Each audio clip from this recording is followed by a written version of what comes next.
আকাশ একদম মেঘে ভর্তি। তাও আমি এই ড্রাগনগুলোর জন্য চলে আসলাম উপরে। হালকা হালকা বৃষ্টি পড়তেও শুরু করেছে। আমি একটা এখানে নিয়ে চলে এসেছি পলিথিন। আমি এখন ওই যে ফুলটা দেখছেন ওই সাইডে আছে, মানে আজকে রাতেই ফুটে যাবে এরকম মনে হচ্ছে। আমি ওটা ঢেকে দেব। আমি ঢাকছি তার কারণ বলে দিচ্ছি, চলুন ওটা আমি আগে ঢাকিনি। এখান দিয়ে ঢুকতেও প্রচণ্ড অসুবিধা হচ্ছে, তারপরেও খুবই কষ্ট করে আমি এদিকে চলে আসলাম। এবার এটাকে এই পলিথিন দিয়ে ঢেকে দিব।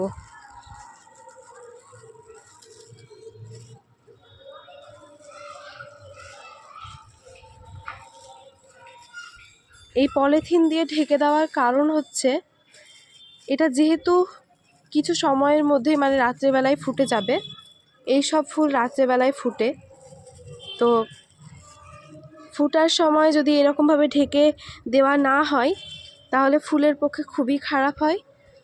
তো এই যে দেখুন, এখানে আমি এটা গিট দিয়েছি, কিন্তু একদম হালকা করে, যাতে এটা একদম ফোলা ফাঁপানো থাকে। অবশ্যই এটা করতে হবে। যতগুলো ফুল ফুটবো মনে হবে, কারণ বেরোয় আগে। তো আমি বেরিয়ে গেছি এবার। তো মানে একটা ফুল যখনই ফুটবো মনে হবে, ঠিক সেই সময়ে আমাদেরকে এরকমভাবে ঢেকে দিতে হবে। অবশ্যই ঢাকতে হবে, তা না হলে কিন্তু সেই ড্রাগনটা ভালো হবে না, পচে যাবে, এরকম একটা সমস্যা হতে পারে। আর এই যে এখানে অনেক ফুল আসবো হয়ে গেছে, এইদিকেও আছে। তো এইগুলো এখনো বড় হয়নি, ওইটাই শুধুমাত্র বড় হয়েছে, আর ওইটাকে এখন আমি এরকমভাবে ঢেকে দিয়েছি। আর এইগুলো হবে আস্তে আস্তে। আর এটা তো ফল হয়ে গেছে, এটা কবে পাকবে ঠিক নাই, দেখা যাক কবে পাকলে আপনাদের সঙ্গে শেয়ার করব। আর এই যে এগুলো সব বড় হচ্ছে, আস্তে আস্তে বড় হবে। অবশ্যই কিন্তু এরকমভাবে পলিথিনে আপনারা ঢেকে দেওয়ার চেষ্টা করবেন, তা না হলে কিন্তু পচে যেতে পারে। অনেকেই হয়তো জানে না এটা, তার জন্য ভাবলাম যে আমি যখন ছাদে যাচ্ছি সেহেতু আমি আপনাদের সঙ্গে শেয়ার করেই ফেলি ভিডিওটি। আর এই যে পুরো আকাশ মেঘ, একটু আগে আরও বেশি মেঘ করেছিল, আস্তে আস্তে মেঘটা এইদিকের কাটলো আর এইদিকে আসলো মেঘটা। তো এখন দেখা যাক, বৃষ্টি মনে হচ্ছে তো হবে, তো দেখা যাক কি হয়। আর এই যে চলুন আপনাদেরকে একবার দেখিয়ে দিই। এই যে এইখানে সফেদা করেছে, অনেক সবেদা হয়েছে, ছোট ছোট ফুল করেছে এদিকে। আর এই সাইডে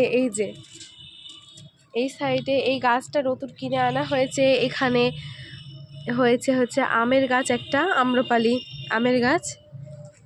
এই সাইডে এইগুলো এখনো এটা লাগানো হয়নি। এটা হচ্ছে কি যেন নাম, এটা হচ্ছে কি নাম বেশ ভুলে গেলাম, যে এটার নাম হচ্ছে সাধারণ ভাষায় আমরা এখন এটাকে চেরি বলেই চিনি, কারণ কিন্তু এটা চেরি না, এটা হচ্ছে করমচা। হ্যাঁ, করমচা থেকেই তো আমাদের সাধারণত এখন যেগুলো আমরা চেরি খাই সেটা করমচা থেকেই হয়, সবাই জানেন। আর এটা হচ্ছে আঙ্গুর গাছ, এটা লাগানো হয়েছে, এটা এখনও লাগানো হয়নি, লাগাবো।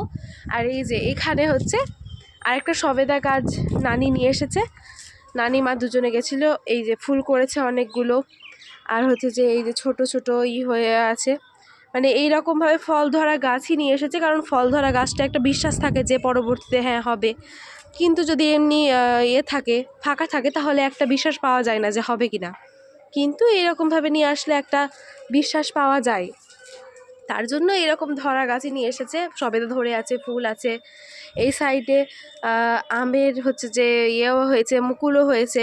তো এইরকমভাবে নিয়ে এসেছে যাতে পরবর্তীতে হয়, এই আশাতে একটা।